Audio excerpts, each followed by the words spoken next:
오늘도 우리 사는 이야기 찾아주셔서 감사합니다. 사연자분이 보내주신 이야기 시작해 볼게요. 저에겐 정말 나쁜 추억이 있습니다. 그 추억으로 인해 늘 아버지를 미워해왔고 원망했습니다. 그렇기 때문에 저도 자식의 도리를 할 필요가 없다고 생각하고 살아왔습니다. 아버지와 엄마는 제가 중학교 때 이혼하셨습니다. 저는 제 눈으로 직접 아버지의 외도 장면을 목격하였고 그 트라우마로 너무나 힘들었습니다. 정말 잊혀지지 않는 장면이었고 그로 인해 남자에 대한 혐오도 생기고 그랬었죠.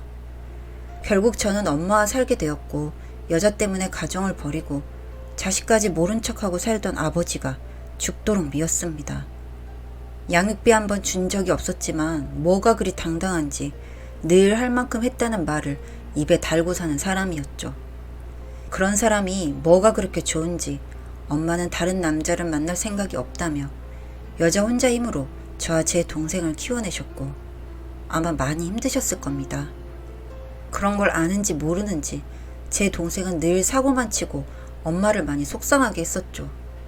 군대를 다녀와서도 도박을 하질 않나 음주운전까지 해서 엄마의 마음을 많이 아프게 했는데 저는 그럴 때마다 정말 제대로 된 아빠라는 존재가 있었다면 쟤가 저를 생각을 했을까 하는 생각이 들곤 했습니다. 워낙 겁이 없이 지 하고 싶은 거 다 하며 사는 놈이었으니까요. 성인이 된 제 동생까지 책임지시느라 제대로 쉬지도 못한 엄마는 결국 제가 결혼도 하기 전에 발이며 머리며 수술까지 받으시고 건강이 많이 좋지 않았습니다. 엄마의 건강이 악화될수록 전 아버지에 대한 원망이 커졌고 어디서 뭘 하길래 정말 한 번 연락도 없이 살아가고 있는지 궁금했습니다. 대충 알아본 바로는 다른 여자의 자식을 본인 자식처럼 키우며 그 여자와 살고 있다고 들었는데 정말 듣고도 믿기지가 않았죠. 정말 지 가족들은 죽어가는 줄도 모른 채 그런 생활을 하고 있다는 것이 너무나 원망스럽고 싫었습니다. 그래서 그냥 아버지란 존재를 제 속에서 지워내려 했습니다. 동생은 잘 모르겠지만 그래도 저는 제가 좀 큰 후에 이혼을 했기 때문에 아버지와 나는 추억도 있고 즐거운 기억도 있었습니다. 그래서 그런지 처음에는 놓기가 힘들었습니다. 엄마 말대로 그냥 한순간에 지나가는 바람이다 그렇게 믿었지만 시간이 지나고 제가 성인이 되고 나서는 그런 것이 아니란 걸 알게 되었죠. 그래서 그냥 잊고 살았습니다. 오로지 그냥 엄마 좀 덜 힘들게 하려고 열심히 돈 벌고 제 앞가림 열심히 하면서 걱정시키지 않았습니다. 그런데 제가 아무리 노력을 해도 약해진 엄마를 다시 되돌려 놓을 수는 없었습니다. 날로 쇠약해져가는 엄마를 보면서 늘 눈물이 마르지 않았습니다. 다들 제 엄마 나이 또래들을 보면 친구들과 등산도 다니고 이제서야 인생을 좀 즐기면서 살고 있는데 몸이 약해져 고생하는 것을 보면 뭐 어떻게 표현하지 못할 기분이 들고 세상 모든 것이 허무하게 느껴졌죠. 결국 얼마 버티지 못하고 엄마는 세상을 떠났습니다. 제 세상 하나가 무너져 내리는 날이었습니다. 그날 이후 저는 웃음을 잃었습니다. 죽은 사람만 불쌍하지라는 말이 통용되지 않는 상황이었습니다. 살아가야 할 이유가 없어진 기분이었고 뭘 위해서 일하고 있는지조차 모르게 되었죠. 그렇게 그냥 살아있는 시체처럼 시간을 보냈습니다. 일단 살아는 있으니 돈은 벌어야 하고 그러려면 일은 해야 하고 아주 감정 없는 사람처럼 일만 하면서 시간이 지나갔습니다. 그렇게 1년이 조금 지나니 마음이 온전히 괜찮아지진 않았지만 살 수는 있겠다는 생각이 들더군요. 참 사람이 간사하다는 생각이 들었습니다. 배가 고프고 심심하고 말이죠. 그렇게 심심한 어느 날 친구가 잠깐 술 한잔 하자기에 나갔다가 지금의 남편을 만났습니다. 어리숙해 보이는 사람이었는데 도대체 이 사람을 왜 불렀는지 짜증이 났었죠. 지 남자친구의 친구라는데 본인 남자친구는 굉장히 멋진 사람 같은데 제 앞에 앉아있는 사람은 그냥 어리숙한 아저씨, 그 이상 그 이하도 아닌 제 관심 밖이었죠. 술 먹으러 나왔으니 술이나 먹자 싶은 마음에 그날 과음을 했습니다. 그런데 그 어리숙한 그 남자가 저를 무사히 데려다 주었고 다음날 왠지 빚진 것 같은 기분이 들어 고맙다고 인사를 했습니다. 그랬더니 읽고 답장이 없기에 무슨 이런 놈이 다 있나 싶었죠. 한 5시간쯤 지났을 때 연락이 왔습니다. 괜찮습니다. 딱 5글자였죠. 도대체 뭐지 싶어서 5글자 보내주는 게 그렇게 어렵냐고 물으니 많이 생각해서 보낸 건데 불편했다면 미안하다고 하더군요. 이 사람은 도대체 뭐지 싶어서 친구한테 물어보니 30살이 넘도록 연애 경험이 전무한 사람이더군요. 저도 거의 그런 축에 속했지만 그래도 저는 드라마도 많이 보고 친구들의 연애도 옆에서 많이 지켜봤기 때문에 어느 정도는 알고 있다라고 생각했는데 이 사람은 참 특이하다라는 말로는 부족한 그런 사람이었습니다. 신기하기도 하고 또 한편으로는 호기심 같은 것도 생겨서 몇 번을 만났습니다. 그 사람은 늘 한결같은 모습을 보여줬고 한결같은 옷만 입고 나오더군요.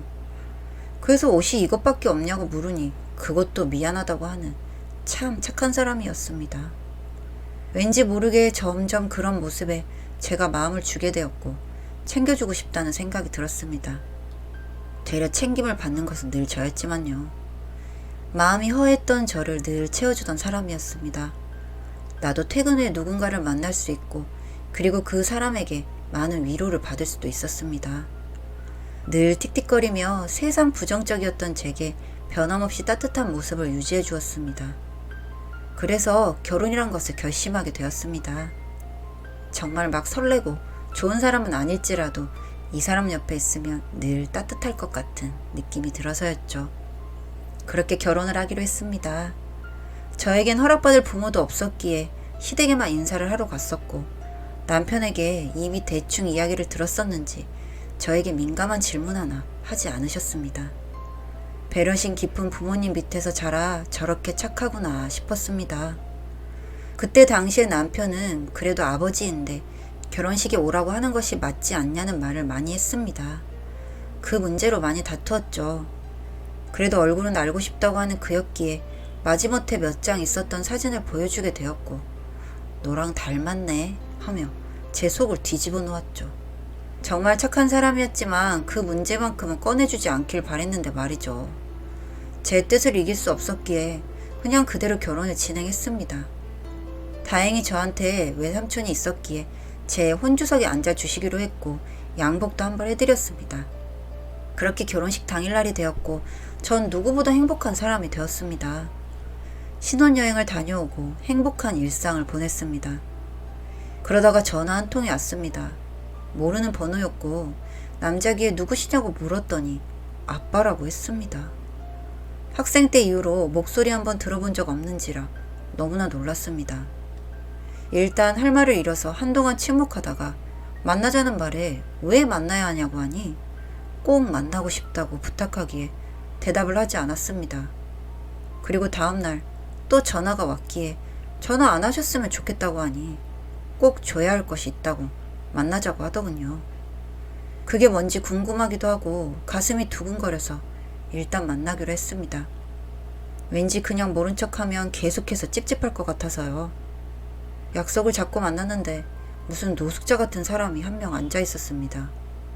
뭔 사연인지는 모르겠지만 아주 거지가 되었으면 틀림없다는 것은 알겠더군요. 일단 차갑게 말을 꺼냈습니다. 왜 보자고 했는지. 그랬더니 조용히 쇼핑백을 내밀기에 보았더니 돈이었습니다. 이게 뭐냐고 물으니 그날 제 결혼식에 왔다고 하더군요. 그래서 그냥 몰래 얼굴이나 보고 가려고 했는데 제 남편이 알아보고는 와서 인사를 했답니다. 그리고 행색이 초라해 보였던지 돈을 주며 좋은 옷 한 벌 사입고 꼭 만나러 오시라고 했다더군요. 당장 현금이 없어서 아마 축의금 받은 걸 몽땅 준 것 같았습니다. 그 얘기를 들으니 감동보다는 화가 났습니다. 왜 그렇게 이 나쁜 사람한테 착하게 보려고 하는지 이해가 안 돼서요. 그렇게 씩씩대고 있는데 아버지가 고해성사 비슷한 걸 했습니다. 그렇게 사는 것이 마냥 행복한 줄 알았다가 막상 늙고 돈 없어지니 모른 척 했다면서요. 그리고 정말 자식같이 키운 그놈들도 결국 남인 것을 이제서야 알게 되었다고요. 속으로 아주 고소하다 생각을 했습니다. 그런데 울면서 정말 지난 날들이 후회스럽고 엄마에 대한 미안함이 너무나도 크다고 하는데 엄마 생각을 하니 저까지 눈물이 나더군요. 분명히 이런 꼴 당하고 나서야 후회하는 아버지가 미운 것은 어쩔 수 없었지만 또 한편으로 그렇게 거짓꼴로 살고 있는 것을 보니 마음이 아프긴 했습니다.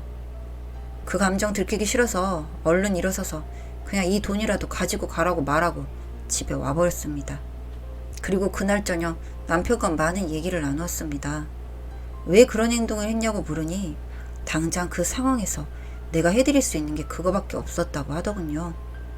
좋은 모습으로 너 앞에 나타나서 이제라도 아버지라는 그늘이 너한테 생겼으면 좋겠다면서요. 그리고 잠깐 얘기해봤는데 많이 후회하고 계신 것 같고 건강도 좋지 않아 보이던데 만약에 그렇게 가시고 나면 너 또 정말 후회한다고요. 그 말을 들으니 눈물이 많이 났습니다. 정말 믿고 원망스러운 존재인데 막상 죽고 없다고 상상을 하니 슬프더라고요. 그렇게 마음을 추스르고 연락해서 같이 만나자고 했습니다. 약속날 깨끗하게 말끔한 모습으로 옷도 차려입고 나오셨는데 남편과 이런저런 얘기를 나누는데 남편의 그런 모습이 너무나 든든하기도 하고 아버지를 다시 만나 이런 사이가 된다는 것도 싫지 않았습니다. 어쩌면 엄마가 하늘에서 본인이 챙겨주지 못한 부분들 이제 아빠가 챙겨줄 수 있어서 더 기뻐하지 않을까 생각도 들고요. 그날 이후 자주는 아니지만 때마다 연락하고 만나고 있습니다. 저와 제 동생 그리고 앞으로 태어날 손자를 위해서 남은 인생 열심히 살겠다고 하는 아버지를 이제는 용서하려고 많이 노력 중입니다. 저와 남편에게도 너무나 잘해주고 계시고요. 아직까지 제 트라우마나 상처가 다 치유된 것은 아니지만 이렇게 치유되기 시작할 수 있었던 시작이 제 남편이라는 것에 너무나 감사하고 있습니다. 정말 좋은 사람을 만나 이렇게까지 내 인생이 변할 수 있구나 싶어서 말이죠. 늘 이렇게 좋은 내 남편과 오랫동안 행복하고 싶습니다. 사연은 여기까지였고요. 우리 사는 이야기 시청해주셔서 감사합니다.